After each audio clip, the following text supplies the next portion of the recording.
¿no? Entonces, ese tendría que ser la base de este inicio del ciclo escolar en ese entendimiento pleno. Y el tercer plano del programa analítico es la planeación didáctica, ¿sí? Que toma como base el programa analítico. Y esa planeación didáctica es lo que da pie a lo que vamos a observar en el aula. Es lo que da el referente de lo que un director, lo que un supervisor tendría que estar observando, esa congruencia de lo que se planeó con lo que está ocurriendo en el salón de clases. Y es un asunto, bueno, que pone ahora sí en el escenario a la planeación didáctica, en un esquema que la doctora Vanessa elaboró y que yo lo utilizo mucho en mis exposiciones, mis conferencias, dándole los créditos siempre. Se clarifica muy bien toda esta parte, ¿no, doctora Vanessa? Así es, y para complementar un poquito en esta cuestión de, ahora sí que nos toca observar dentro de las aulas, que ya al momento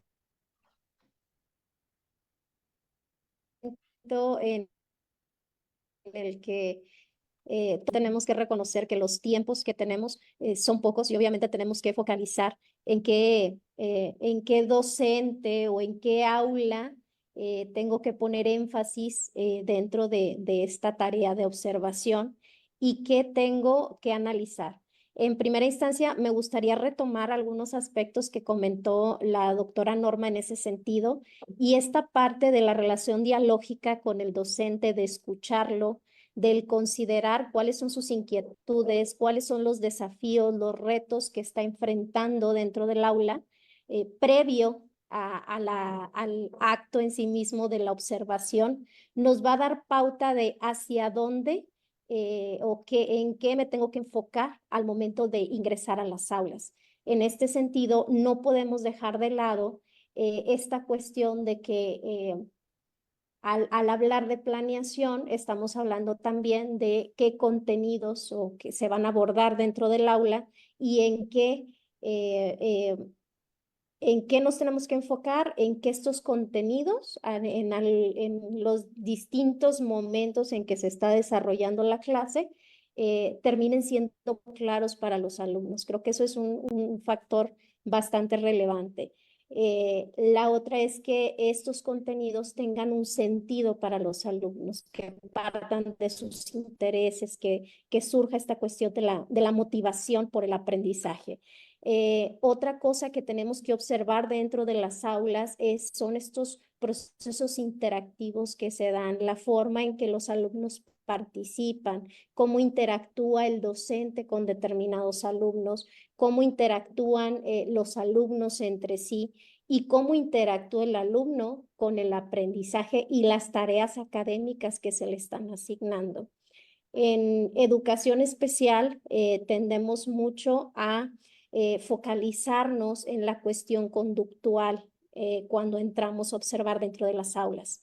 Que si bien la conducta es una proyección de lo que el niño siente, piensa y cree de lo que está pasando dentro del aula, tenemos que profundizar más en otros aspectos de cómo está interactuando el niño en los distintos formas de agrupamiento dentro del aula, en cómo realiza estas tareas académicas que le son asignadas y si las consignas que se están dando son claras para todos los alumnos, ¿no?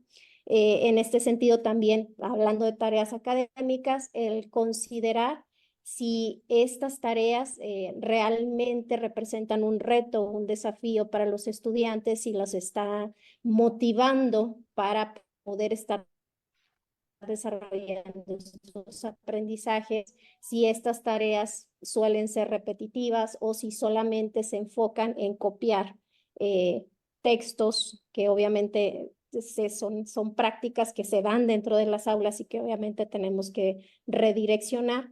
Pero lo que tiene mayor significado al momento de hacer una observación desde nuestra función de directivos es la retroalimentación que se da posterior a esa observación. ¿sí? Y esta retroalimentación tiene que ir en este mismo sentido dialógico, tiene que ir en este sentido de acompañamiento de qué puedo aportarle yo al docente para dar respuesta a estas interrogantes que surgen en ellos al estar aplicando nuevas metodologías, al estar atendiendo a determinadas poblaciones dentro de su aula.